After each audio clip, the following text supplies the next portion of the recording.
तो hello guys, welcome to our channel. आशा करता हूँ आप सभी अच्छे होंगे, अपना ख्याल रख रहे होंगे। आई होप आप सभी के पेपर बहुत ही अच्छे जा रहे होंगे, आपकी तैयारी भी बहुत अच्छी चल रही होगी। जिन दोस्तों के अभी तक पेपर होने हैं वो अपने अच्छी से तैयारी करें। आपको आइडिया काफ़ी लग गया होगा कि किस तरीके के पेपर में क्वेश्चन पूछे जा रहे हैं, तो उसी तरीके के क्वेश्चनों की तैयारी करके जाइए। बहुत ज़्यादा डिफरेंस नहीं हो रहा है, पेपर ऑलरेडी मीडियम या टफ आ रहा है, तो वो आपके ऊपर है कि कब आपको कैसा पेपर मिल जाता है, लेकिन आपको अपनी तरफ से पूरा प्रिपरेशन करके जाना है। लाइक अगर टफ पेपर आ गया उसके लिए भी आप प्रिपेयर हैं, अगर मीडियम पेपर आया तो उसके लिए भी आप प्रिपेयर हैं। तो दोस्तों, आज हम लोग कंप्यूटर के कुछ इंपॉर्टेंट क्वेश्चन देखने वाले हैं। तो चलिए बिना किसी देरी के स्टार्ट करते हैं। सबसे पहला हमारा क्वेश्चन है कि मदरबोर्ड पर सीपीयू को दूसरे पुर्जों से कौन जोड़ता है। तो मदरबोर्ड आपको पता ही होगा, कंप्यूटर में मदरबोर्ड होता है। बाकी जितनी भी मशीनें होती मोस्ट ऑफ द मदरबोर्ड होता है। जैसे जब आपकी टीवी टेलीविज़न हो गया तो उसमें भी एक मदरबोर्ड होता है, और मदरबोर्ड में ही लगभग आपकी सारी चीज़ें लगी होती हैं। तो बेसिकली स्क्रीन वाली जितनी भी चीज़ें होती हैं उसमें मदरबोर्ड लगा होता है। तो मदरबोर्ड पर सीपीयू को दूसरे पुर्जों से कौन कनेक्ट करता है। तो सीपीयू को बाकी पुर्जों लाइक कंप्यूटर है, तो कंप्यूटर में जितने भी पुर्जे होंगे, जितनी भी डिवाइसेस होंगी, एक दूसरे से कनेक्ट होंगी तभी वो काम कर पाएंगे। तो भाई सीपीयू को कौन कनेक्ट करता है दूसरे पुर्जों से? प्राइमरी मेमोरी करती है, या फिर सिस्टम बस करती है, या फिर एलयू होती है, या फिर इनपुट यूनिट करती है। तो मदरबोर्ड पर सीपीयू को दूसरे पुर्जों से सिस्टम बस कनेक्ट करती है। सिस्टम बस का यही काम होता है कि सीपीयू को बाकी पुर्जों से कनेक्ट करना। ये क्वेश्चन पूछ लिए जाते हैं तो आपको ध्यान से इस क्वेश्चनों को पढ़ना है और समझना है, जिससे आपको रटना ना पड़े, क्योंकि रट नहीं सकते आप सारे क्वेश्चन। कंप्यूटर भाषा कोबोल, पास्कल, कोबोल, इन सब के नाम आपने सुने होंगे। तो कोबोल किसके लिए उपयोगी है? ग्राफिक कार्य मतलब इमेजेस के लिए, अच्छी इमेजेस बनाना, व्यावसायिक कार्य या वैज्ञानिक कार्य, या फिर कोई नहीं, किसी के लिए उपयोगी नहीं। तो कोबोल बेसिकली इसका काम है व्यावसायिक कार्यों के लिए। जो भी आपको, जैसे ई कॉमर्स हो गई, फ्लिपकार्ट, आजकल तो यूज नहीं होता है कोबोल का, लेकिन जब भी यूज होता था तो वो बेसिकली व्यावसायिक कार्यों के लिए यूज होती थी। आगे देखते हैं किसने बेसिक कंप्यूटर भाषा, कंप्यूटर लैंग्वेज का विकास किया था। तो बेसिक कंप्यूटर लैंग्वेज इनका विकास किसने करा था? तो निकोलस बर्थ ने करा था, या फिर जिम क्लार्क ने, या डेनिस रिचे ने, या फिर जॉन जैकमी ने। तो बेसिक लैंग्वेजेस का आविष्कार जॉन जैकमी ने करा था। तो ये भी एक इम्पॉर्टेंट क्वेश्चन है। जो बेसिक लैंग्वेजेस हैं कंप्यूटर की, आपने बेसिक लैंग्वेजेस के बारे में पढ़ा होगा। अगर नहीं पढ़ा तो आप डिटेल में इसे पढ़ सकते हैं कि कौन कौन सी लैंग्वेजेस बेसिक लैंग्वेज के अंडर में आती हैं। तो इसका आविष्कार जॉन जैकमी ने करा था। आगे देखते हैं पास्कल। पास्कल की अभी मैं बात कर रहा था कि पास्कल क्या है। पास्कल एक कंप्यूटर भाषा है, या कंप्यूटर का एक प्रकार है, या फिर कंप्यूटर की एक इकाई है, या फिर कंप्यूटर का ऑपरेटिंग सिस्टम। सिंपल सी बात है, पास्कल एक कंप्यूटर भाषा है। पास्कल हो गई, कोबोल हो गई, फोर्ट्रॉन हो गई। और अभी जो पुरानी भाषाओं की बात करना है, अभी नई भाषा जैसे बोल दिया जाए तो काफ़ी बार पूछा जा रहा है कि नई भाषाओं के बारे में, लाइक पाइथन हो गई, जावा हो गई, और सी शार्प हो गई, HTML हो गई, जावास्क्रिप्ट हो गई, तो Node.js हो गई। तो काफ़ी सारी नई भाषाएं हैं जो सिंपल हैं, जो फ्रेमवर्क में काम करती हैं, जिससे वेबसाइट बनाना या एप्लीकेशन बनाना काफ़ी सिंपल हो जाता है। तो इसके बारे में क्वेश्चन पूछे जा रहे हैं, आपको आइडिया होना चाहिए। किस प्रोग्राम का चित्र के रूप में प्रदर्शन क्या कहलाता है?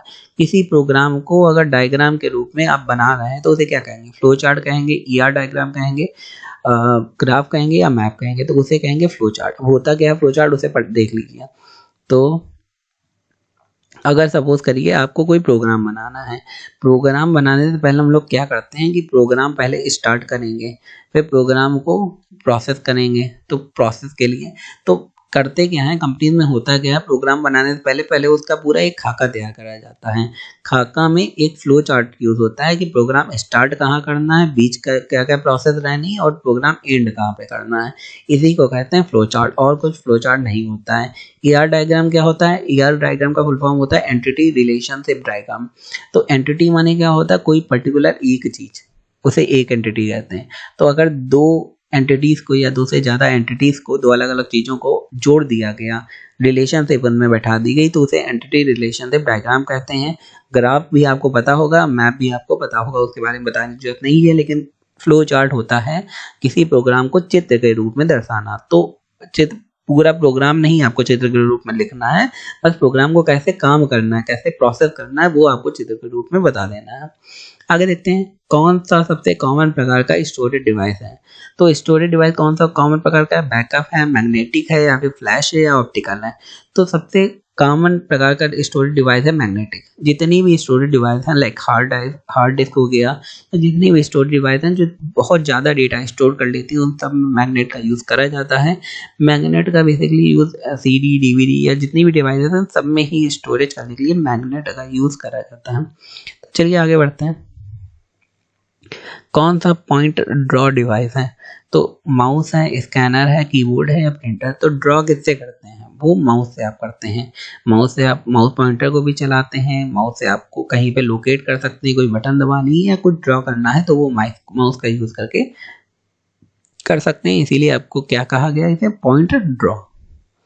आगे क्या कहते हैं, बार कोडिंग में कितने अक्षर होते हैं? किसी बार कोड में टोटल 10 अक्षर होते हैं। जैसे ये वाला बार कोड आपने देखा होगा, जैसे स्कैन करा जाता है तो बार कोड में टोटल कितने अक्षर होते हैं? बार कोड में 10 अक्षर होते हैं जो आगे पीछे करके हो सकते हैं।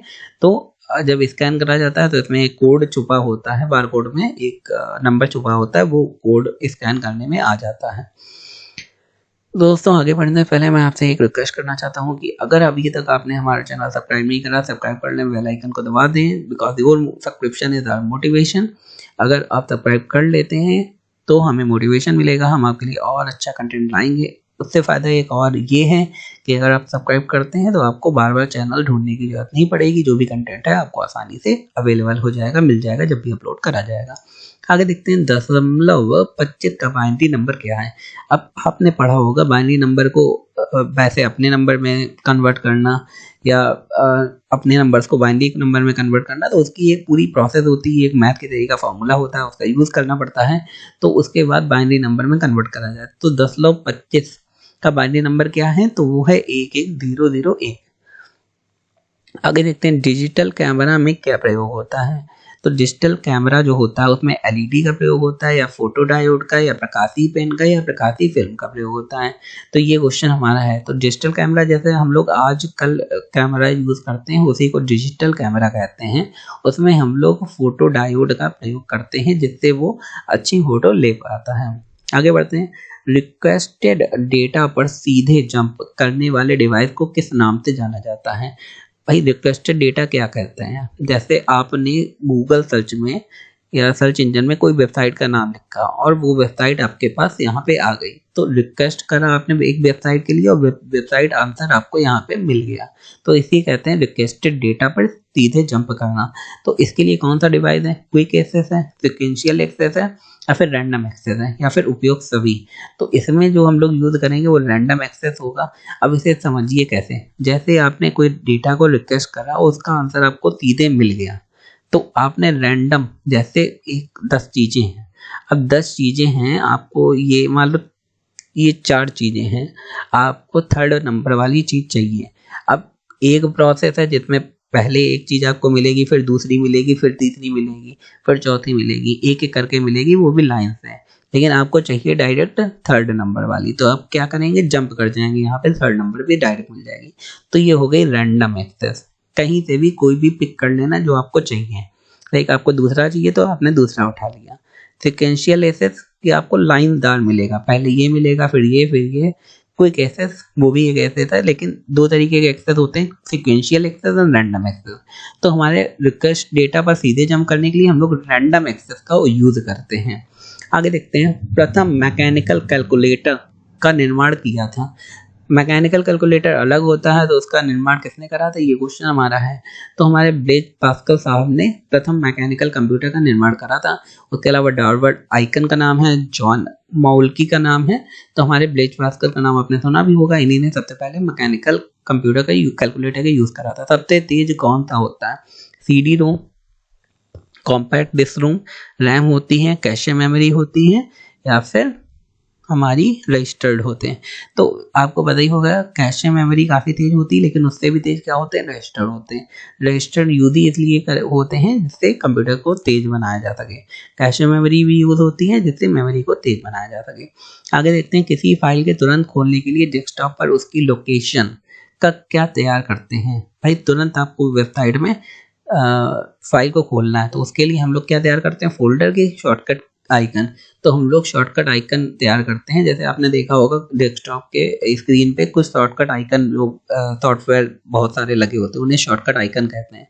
आप उस पर क्लिक करते हैं तो वो वेबसाइट खुल जाती है, तो वो शॉर्टकट आइकन उसे कहते हैं। तो मल्टी यूज़र ऑपरेटिंग सिस्टम क्या है? ऐसा ऑपरेटिंग सिस्टम जिसमें कई सारे लोग काम कर सकते हैं, वो हमारा यूनिक ऑपरेटिंग सिस्टम है। ये काफ़ी इंपॉर्टेंट क्वेश्चन है कि मल्टी यूज़र ऑपरेटिंग सिस्टम कौन सा है, ये बार बार पूछा भी जाता है। तो यूनिक्स ऑपरेटिंग सिस्टम हमारा मल्टी यूज़र ऑपरेटिंग सिस्टम है। आगे क्वेश्चन दिया, इनमें से कौन से एक्सेसरीज नहीं है? तो नहीं कौन सी एक्सेसरीज नहीं? पेंट है या वर्डपैड या नोटपैड या एमएस ऑफिस। अब पेंट, वर्डपैड और नोटपैड एक ही जैसी चीज़ है कि वो एक सॉफ्टवेयर है अलग अलग, लेकिन एमएस ऑफिस क्या है? वो एक पैकेज है। तो एमएस ऑफिस में एमएस वर्ड आता है, एमएस एक्सेल आता है, एमएस पावर पॉइंट आती है और बहुत सारी चीज़ें आती हैं। तो ये एक्सेसरीज नहीं है।